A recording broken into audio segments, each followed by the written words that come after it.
Karibu tena mtazamaji, tuendelee na taarifa zaidi za siku. Wakuu wa usalama wamesema genge la majangili ambao walivamia hospitali ya rufaa ya Iten na kumwokoa mshukiwa wa ujangili ambaye alikuwa anapokea matibabu katika hospitali hiyo waliwapata polisi kighafla. Hata hivyo, afisa mkuu wa polisi sehemu ya Keio ya Kaskazini Tom Makori amesema kwamba polisi walijizuia kufanya makabiliano ya aina yoyote na majangili hao, kwani hali hiyo ingewatatiza wagonjwa. Mwanahabari Shadrack Miti na taarifa zaidi.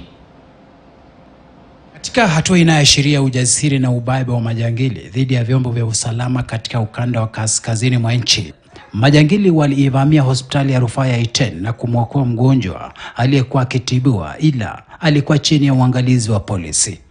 One of those people ambao tulikuwa tuna jua ni ya kwamba ni victim katika ile uvamizi ilitendeka katika sehemu ya Roll, sio akupata majeraha ya risasi katika hiyo area ya Roll, kumbe alipata majeraha mahali pengine area ya Baringo North. Challenges that the police officers are facing that they don't want to tell us, and the only person who can know is IG Koome and probably the CS Kindiki to come and understand why are the police officers not responding to anything. Is there a go slow or what is happening? Because the reason why banditry is spiraling is because of the culture of impunity. A patient had one gunshot wound to the chest. He had been managed from Wednesday last week. He was stable and he was due for discharge on the day that he was taken. Majangili hao walivamia hospitali kwa kusudi la kumwokoa mwenzao Dennis Kemboi, aliyoorodheshwa na polisi miongoni mwa washukiwa wakuu wa ujangili na wizi wa mifugo katika eneo la Elgeyo Marakwet. Inaarifiwa kwamba Kemboi aliyekuwa anachunguzwa na polisi kwa tuhuma za ujangili alistahili kukamatwa pindi baada ya matibabu, ila washirika wake kwenye ujangili walipata fununu hizo na kupanga kumtorosha. Majangili wapatao 10, 6 kati yao wakiwa wamejihami kwa bunduki aina ya AK-47 waliwasili hospitalini humo na kuendesha operesheni ya kumwokoa mwenzao. Kulingana na vile sasa tumejaribu kufikiria ni ya kwamba kulikuwa na mawasiliano kati ya huyu mgonjwa ambaye alikuwa hospitali na wale watu ambao walikuja kurescue yeye, ya kwamba askari wakati walifika tu hivi wafamishi waliingia. Wakati walionekana askari wakaona ya kwamba ile hali setup ya hospitali iko wagonjwa, hawangeweza kutumia silaha, so ilibidi kutake cover na kutake that precaution ya kwamba risasi kilia pale tunaweza kuwa na maafa kuliko vile ingekuwa. Looks like there is something else which we don't understand. It could be sabotage.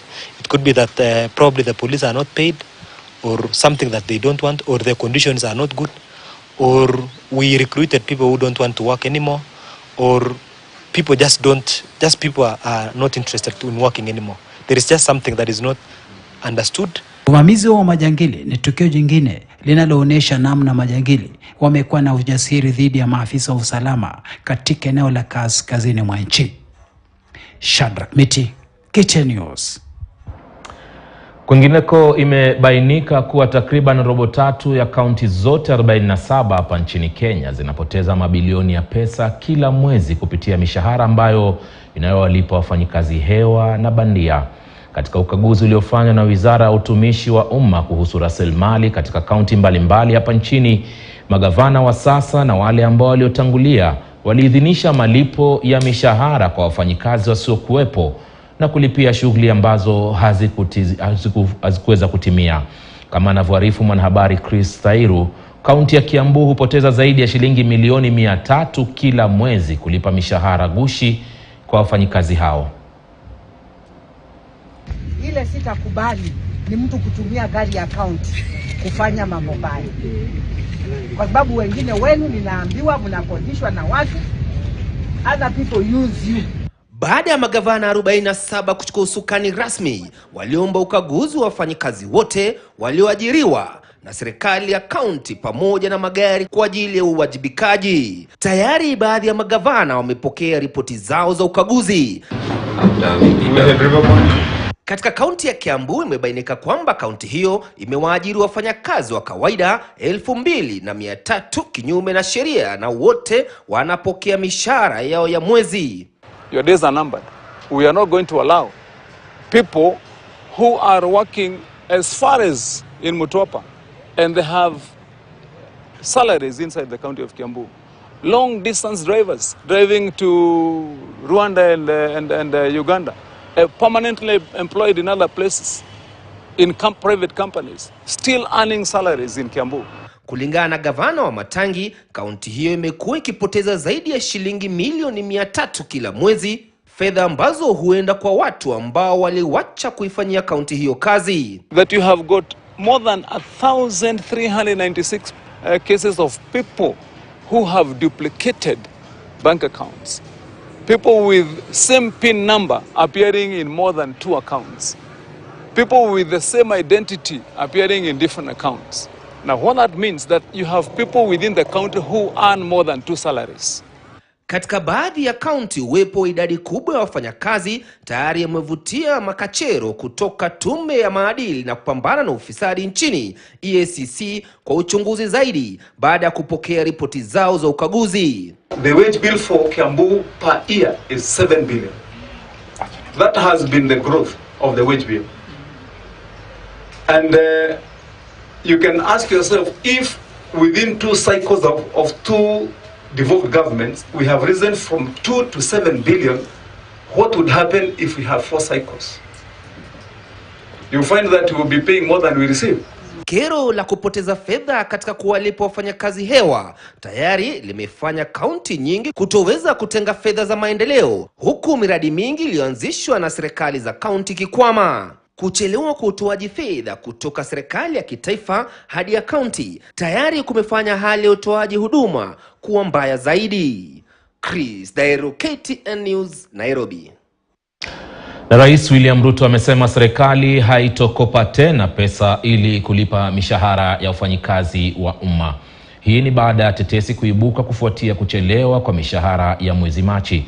Waziri mwandamizi Musalia Mudavadi amesema serikali sasa inaweka mikakati ya kupunguza ufujaji wa pesa za umma kutia saini mkataba wa utendakazi na wafanyikazi wa serikali. Mwanahabari Jeff Kirui na taarifa zaidi. Kwa mara ya kwanza, Rais William Ruto amejitosa kwenye mdahalo wa kuchelewa kwa mishahara ya mwezi Machi ya wafanyakazi wa umma. Rais Ruto amefafanua kuwa kuchelewa kwa mishahara kunatokana na deni la kitaifa ambalo serikali imechukua hatua ya kusitisha mikopo yoyote inayolenga kuongeza gharama ya mishahara na matumizi mengineyo. Initial step was to reduce the amount of borrowing that we were heading in the wrong direction. We did decide as a government that though we had agreed with our development partners, including our multilateral lenders, on a fiscal deficit of 6.2% of GDP, we deliberately decided that we're going to come down to 5.7% of GDP as our commitment to a new trajectory of ensuring that Kenya lives within its means. Kwenye kikao cha leo cha kutoa ripoti ya utendakazi wa wizara na idara za serikali mwaka 2021 mwaka 2022, Waziri mwandamizi Musalia Mudavadi amesema serikali itachukulia kwa makini mkataba wa utendakazi wa wafanyakazi wa umma ili kuzuia utumizi mbaya wa rasilimali ya umma. We cannot condone laxity, wastage and losses anymore. It is time to strictly apply the penalties accruing from Section 72.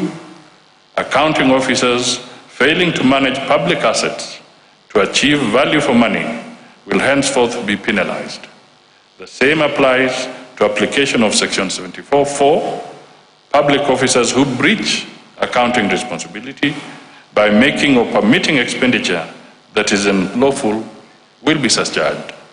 Afisi ya Musalia Mudavadi ikianzisha mchakato wa kubuni sheria kuhusu mkataba wa utendakazi wa wafanyakazi wa umma. We want to have a law that ensures that everybody is captured and nobody is exempt. It will result in value for money from public investments through adoption, streamlining and unifying norms of whole of government approach and provide a framework for rewarding performance and sanctioning non-performance. A motivated and vibrant public service is good for the country. President Mwai Kibaki, the celebrated president of this republic, succeeded in turning around the economy of this country by empowering the public service and allowing them to work. Mkataba huo wa utendakazi aidha unalenga kuwapongeza na kuwatuza wafanyakazi wanaotekeleza wajibu wao ipasavyo na kuwachukulia hatua za kinidhamu wanaolegea. A result-oriented, effective coordination and commitment to go beyond the extra mile must be the new features of our approach to service delivery. Let us each do our part in strengthening a performance culture through the public service. Jeff Kirui, KTN News. Mpenzi mtazamaji, ushawahi kujiuliza vya nazi ni nini? Hivi leo vyakula vyote vinavyopikwa na nazi katika ukanda wa Pwani au Swahilini ukipenda, haswa wakati huu wa mfungo wa mwezi wa Ramadhan. Hata hivyo, waumini wa dini ya Kiislamu wanalalamikia upungufu wa nazi, jambo ambalo limechangia bei kupanda maradufu. Kama wasemavyo Wavele ni kwamba mlo wa Ramadhani hauwi mlo bila kutumiwa kiungo cha nazi. Mwanahabari Tobias Chanji anaarifu kutoka kaunti ya Mombasa. Mwadhini anasikika katika mitaa ya majengo jijini Mombasa, ishara tosha kuwa ni saa 12:30 jioni, wakati wa kufungua kula baada ya kufunga mchana kutwa. Ni pilka si tu ya sala, bali pia vyakula kadha wa kadha vilivyotapakaa kote barabarani. Kutokea matobosha, mihogo, mahamri, bajia, viazi vitamu na vingine tele. Ili kuvifanya viwe na ladha ya kuvutia, vyote vimeungwa na nazi. Bila shaka uwe au usiwe Muislamu, utatiririkwa na mate. Hapa wanaviita vya nazi. Tunamkuta Bi Mwanambwali Salim Mwarangi, jina maarufu kwa mkate wa sinia, chapati na maharagwe, akiendelea na matayarisho yake ya iftar. Anapika mihogo huku akiendelea kukuna nazi ili kupata tui la kuungia. Vya nazi ndio vyakula kwa kusema kweli tangu asili za kina babu, ndio vyakula ambavyo vina testi na vyakula ambavyo havitii maradhi. Kama babu zetu waliopita walikuwa hakuna mapresha, hakuna nini. Leo imetimu siku ya 20, ikimaanisha kuwa bado siku 10 kabla ya kuhitimika kwa mwezi mtukufu wa Ramadhan, na kwa mjibu wa mama huyu mcheshi, Ramadhan hawi Ramadhan bila nazi.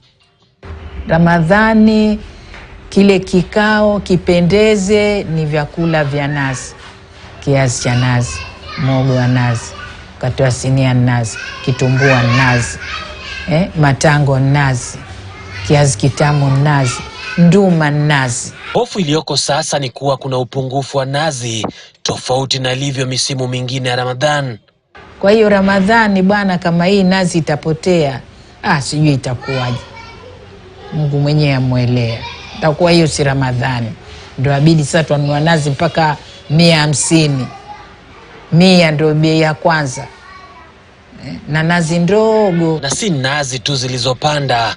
Kauli ya wauzaji ni kwamba takriban bidhaa zote zimepanda bei na hivyo kuathiri mauzo. Kama hivyo mwaka huu viko juu sana, kwa sababu nazi kama ni shilingi 100, mtu ataka nazi 2 itakuwa shilingi 200, ambako ataka kufanya pengine labda vichungu 2 ama vichungu 3, vote vitamtumia nazi. Sasa inakuwa ni gharama iko juu, mbali vitu vingine. Mafuta yamepanda, ungangano uko juu. Ukiangalia ndizi za kiume ambazo tunaita kizungu elephant banana hazionekani, ziko gali, ambao ndizi moja ni shilingi 100, ambao hivyo ndio vyakula vinalika wakati wa mfungo huu wetu wa Ramadhani. Waswahili wingi ama ni vyakula vyetu vya kiasili katika mji wetu wa Mombasa, na ndivyo viko juu na havipatikani kwa urahisi kwa sababu bei iko gali sana. Kando na ukame uliopo kwenye baadhi ya maeneo yanayokuza nazi, uchumi pia umekuwa chanzo cha bei ghali. Alhamdulillah, mwezi umefika nusu wa mfungo wa Ramadhani na biashara kama tunavyosema mwanzo sivyo tulivyotarajia vile zilikuweko. Biashara bado iko baridi kulingana na hali ya uchumi vile iko nchini Kenya. Tobias Chanji, KTN News, kaunti ya Mombasa. Kwingineko, waziri wa usalama Profesa Kithure Kindiki ndiye ambaye atakayekuwa waziri wa kwanza kufika kwenye bunge la kitaifa kujibu maswali kutoka kwa wabunge. Kindiki anatarajiwa kufika bungeni siku ya Jumatano, ikiwa sasa mawaziri watatu kila Jumatano wakitarajiwa kufika mbele ya bunge ili kujibu maswali.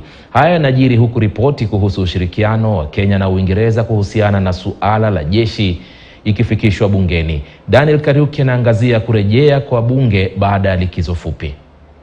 The Speaker of the National Assembly, Honorable Moses Wetangula. Baada ya wiki mbili za likizo fupi, wabunge na maseneta walirejea kwa vikao vyao. I wish to welcome you back from the short recess. Na sasa, baada ya Rais William Ruto kusema kuwa mawaziri wake watakuwa wakijibu maswali moja kwa moja kutoka kwa wabunge, hili linaanza Jumatano hii. The first cabinet secretary to appear in plenary on the afternoon sitting of Wednesday 12th April 2023, that is tomorrow afternoon, will be Cabinet Secretary for Interior and National Administration, the Honorable Professor Kithure Kindiki.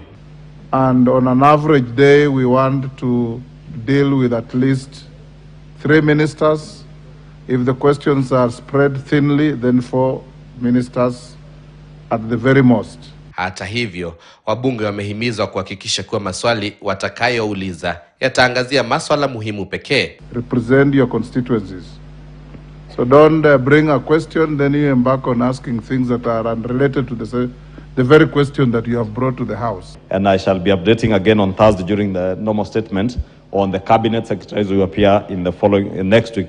Wakati huo huo, kamati ya ulinzi imependekeza kuwa kesi kuhusiana na mauaji ya raia wa Kenya yaliyotekelezwa na raia wa kigeni itaendeshwa humu nchini na wala si anakotoka mshukiwa. Kwenye ripoti ambayo imewasilishwa bungeni na kamati hiyo, atakayepatikana na kosa la mauaji, kesi yake itaendelezwa nchini, haswa ikizingatiwa sana kuhusiana na wanajeshi wa Uingereza wanaofanya mazoezi nchini. We have included murder so that there is no runaway murder. For as long as you are in the jurisdiction of this country, you must be put on trial by that state, not repatriating the officers to be tried elsewhere. That is why, Madam Speaker, we have not been able to totally resolve the issue of the death of Agnes Wanjiru, Madam Speaker. As a country, Kenya has really benefited out of this cooperation, whereby Kenyan officers are trained in UK, and when they are in the country, they exercise alongside each other, and that cannot be taken for granted. Vile vile, mawaziri watafika bunge la seneti kila Jumatano asubuhi. Daniel Kariuki, KTN News. Na wakazi wa mtaa wa Old Town jijini Mombasa wameelekea katika afisi za kampuni ya usambazaji maji ya Mowasco kulalamikia ukosefu wa maji kwa takriban miezi 6 sasa. Wakiongozwa na Alawi Abzein, wakazi hao wanasema kwamba mara kwa mara kampuni hiyo imekuwa ikitoa sababu mbalimbali zinazosababisha mtaa huo kukosa maji safi, ilhali mitaa mingine imekuwa ikisambaziwa huduma za maji. Abzein amebainisha kwamba wanalazimika kununua maji kutoka kwa wauza maji binafsi kwa bei ghali mno, kila siku wakitumia takriban shilingi 1000.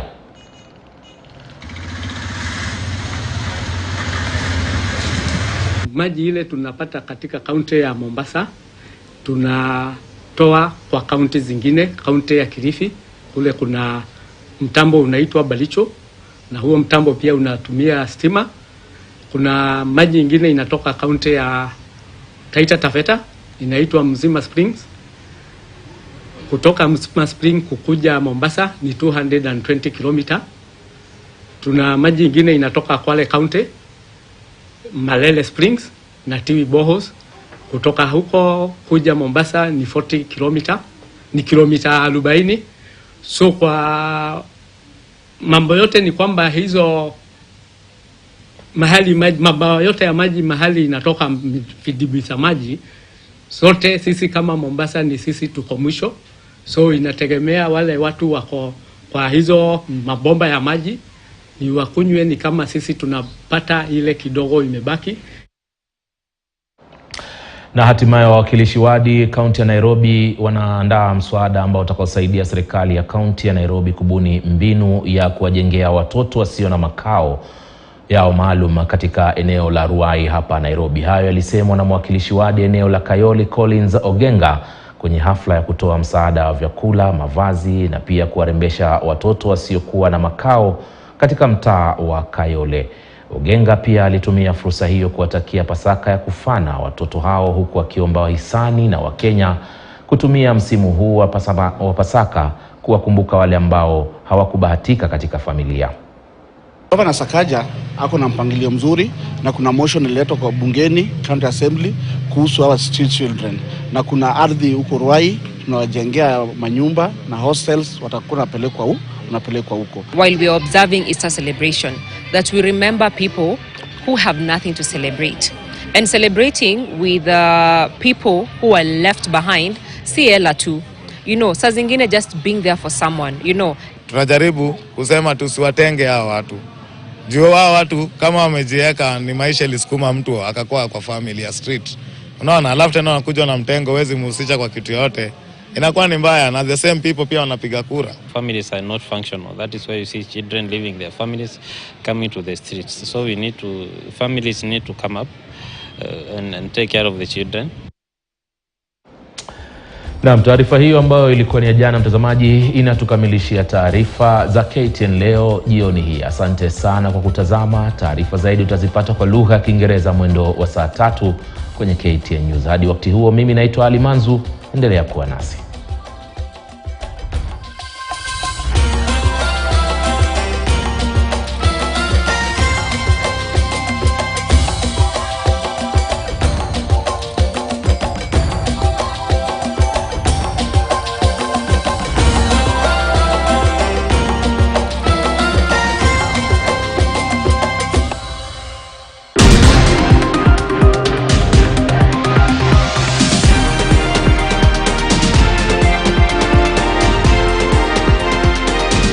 KTN News. Get the whole story. Assalamu alaikum wa rahmatullahi wa barakatuh. Alhamdulillah, salatu wassalamu ala rasulillah sallallahu alaihi wasallam. Mpenzi mtazamaji, ikitokea kwamba mtu amejamiana na mkewe au mke amejamiana na mumewe katika usiku wa Ramadhani, bimaana wamefanya tendo la ndoa, alafu baada ya hapo wakawa ni wenye kulala, hawakuwa ni wenye kuoga, wakawa ni wenye kulala hadi alfajiri ikafika. Walipoamka ni alfajiri. Je, hawa wako na saum au hawana saum? Jawabu ni kuwa saumu yao inaendelea. Kwa ushahidi wa maneno ya Aisha radhiallahu anha, anasimulia kuhusiana na Mtume Muhammad sallallahu alaihi wasallam. Anasema Aisha akizungumzia kuhusiana na Mtume Muhammad sallallahu alaihi wasallam, kana yudrikuhu al-fajr wa huwa junubun min ahlihi thumma yaghtasilu wa yasum. Ya kuwa Mtume Muhammad sallallahu alaihi wasallam wakati mwingine alfajiri inampata yeye hali ya kuwa yuko katika hali ya janaba, kisha alayhi salatu wasalam alikuwa anaoga na anaendelea kufunga. Penzi mtazamaji, tunazungumzia masala ya janaba ambao kwamba anafungamana na saumu. Janaba ni nini? Labda kuna baadhi tunaangalia ama tunasikiliza sahihi lakini hatufahamu maana janaba. Janaba ni hali ambayo kwamba mtu anakuwa baada kwamba amejamiana aidha na mke wake au na mume wake. Yaani baada kwamba wamefanya lile tendo la ndoa. Baada kwamba wamefanya lile tendo la ndoa wanakuwa katika hali inaitwa janaba. Hali kama hii inamzuilia huyu mtu kutoswali. Kwa hivyo ikitokea kwamba mtu amejamiana na mke wake au na mume wake, hafai kuswali mpaka aoge ile josho la janaba. Kwa hivyo akioga janaba, hapo tunasema kwamba sahihi anaweza kuswali na kufanya amali nyinginezo. Na ikitokea kwamba ni ndani ya Ramadhani, mtu amejamiana na mke wake au na mume wake, kisha hawakuwa ni wenye kuoga janaba, wakalala, kisha ikatokea kwamba wamepitikiwa kwa sababu huenda ikawa amelala kwa nia ya kuamka alfajiri, lakini tuseme bahati mbaya amepitikiwa, wakiangalia hivi wameamka ni asubuhi saa 2. Je, hawa watu wako na saum au saumu yao imeharibika? kwa hakika saumu bado inaendelea, bado wako na saumu. Kwa hivyo haya ni masala muhimu ambayo kwamba tunafaa kuyajua na kuyafahamu.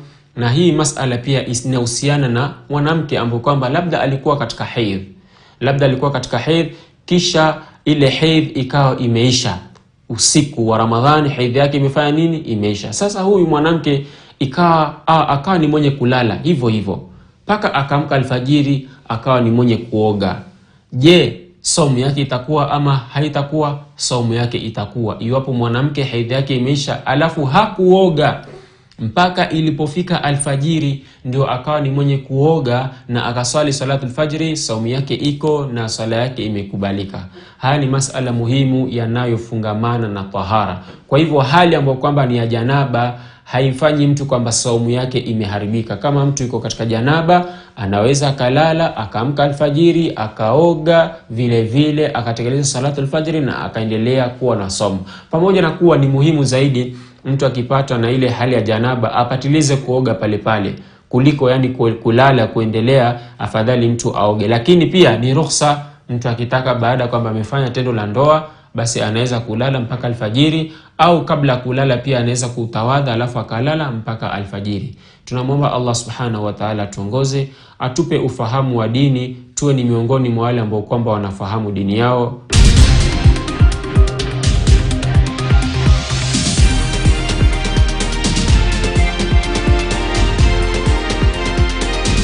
KTN News. Get the whole story.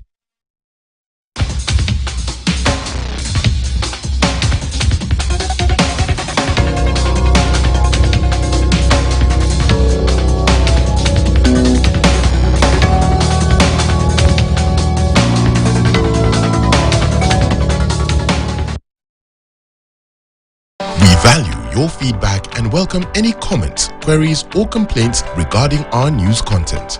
You can get in touch with us on SMS 22155, call 0719 012 450 or email feedback@standardmedia.co.ke, or you can send us a letter on Post Office Box 30080-00100 or deliver it to our offices at Standard Group Center, Mombasa Road, Nairobi.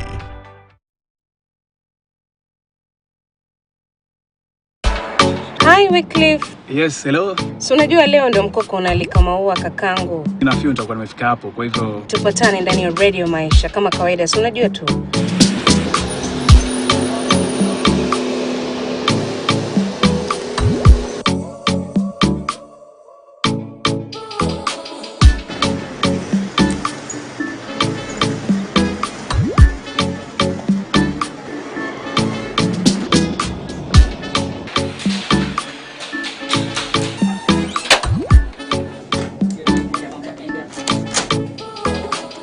Anajulikana kama Chike, wimbo ni Roll Juu. Hii ni Radio Maisha, tuko mbele pamoja. Mimi ni Nzula Makosi. Awali ya yote tuweze kujua kwamba safari hii ni bora zaidi ndani ya Maisha jioni. Kila siku ya wiki, Jumatatu ni siku ya Jumaa, 9 mpaka saa 1. Tunaupiga mwingi sana mwana. Mimi naitwa Wycliffe Kumo.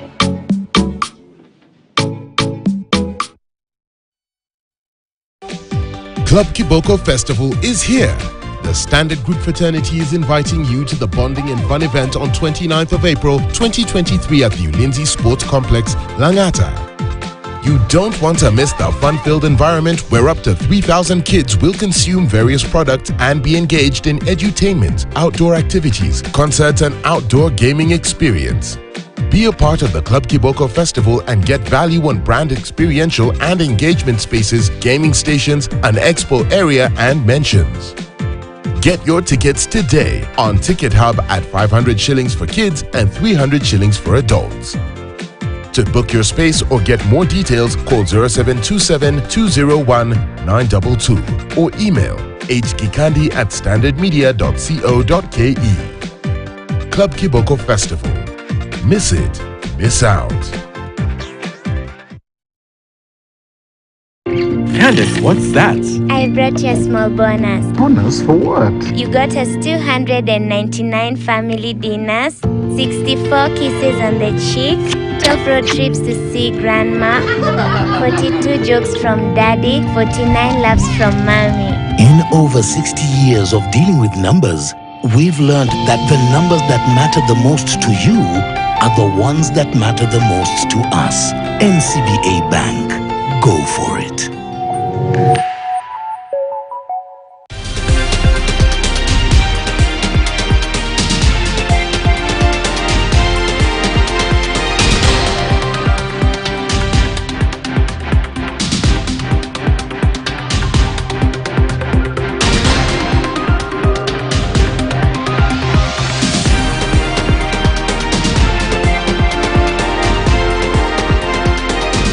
KTN News. Get the whole story.